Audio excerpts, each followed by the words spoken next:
friends who've been doused in gasoline. They've had cigarettes put out of their necks, human pee dumped in their face. It's all by left-wing groups. All by left-wing groups outside of the Portland ICE sure. facility, just in Portland. You know, I mean, to my knowledge, what I've looked at, I mean, I haven't gone to Portland anytime soon, but like we can see that people cite like, I don't know, like Antifa, right? Yeah, it is Antifa. Yeah, they dress in head to toe like ninjas.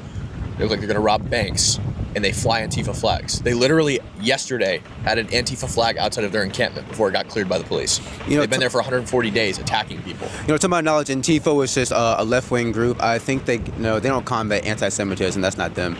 They just combat like bigotry on the right and just. No, they don't. They attack anybody who disagrees with them. That's what they do. But to my knowledge, they're a peaceful group. They're not a peaceful group. I can tell you again. I was with them yesterday. These people did nothing but attack me every time I've been there. Katie Davis Court is a female journalist. She weighs about 100 pounds soaking wet. They beat the crap out of her and left her with a double black eye. Shelley Boufarage is a 56-year-old journalist in Portland, Oregon. Was beat down brutally and then bear sprayed by Antifa in Portland, outside the ICE facility. They've had a permanent encampment for the past 140 days that got cleared yesterday.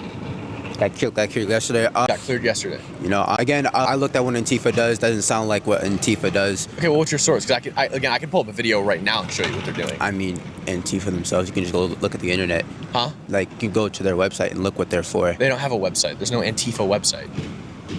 Do you know where Antifa came from? Antifa came from? Not to my knowledge. Sorry, were you going to say something? Oh, yeah. I was going to was it Nancy? Who's the House Speaker that the right-wing group? Johnson. Mike Johnson. You're talking about what happened with Paul Pelosi? Nancy Pelosi, when they broke into her house and brutalized her and her husband with a hammer. I don't think they brutalized her. It was her husband that was hit with a hammer, right? The guy, Paul Pelosi. And that wasn't right-wing violence. That was just a crazy guy. You know, it wasn't, as far as I'm aware, right? No. It wasn't someone who was politically motivated. Do you have any evidence that it was politically motivated? Yeah, we can look at it ourselves, right? Which, I mean, I would... Well, you're making the claims to the burden of proof.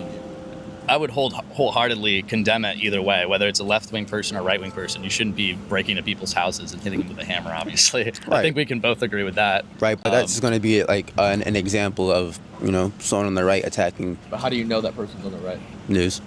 Huh? The news. You can see. Okay, well, then show me a news source that says he's on the right. All right.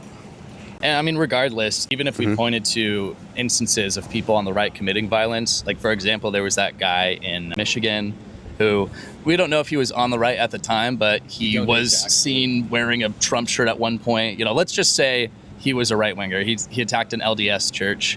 Okay, so, you know, stuff like that happens. Right-wing people do, in fact, commit violence. We don't dispute that, saying that the left is more violent. So even if it was the case that, like, what happened with Paul Pelosi was politically motivated by someone on the right, we would say that that doesn't outweigh the over 24 deaths that happened in the BLM riots. You had several years ago the attempted assassination of several congressmen at a baseball game. I think 6 people were shot. Luckily, no one was killed in that instance. But that's also an important thing to note, because a lot of this data on left and right-wing violence is only looking at murders. So these cases, like what happened with this congressional baseball shooting, that's not counted at all, even though 6 people were shot. If you enjoy my videos, don't forget to like and subscribe.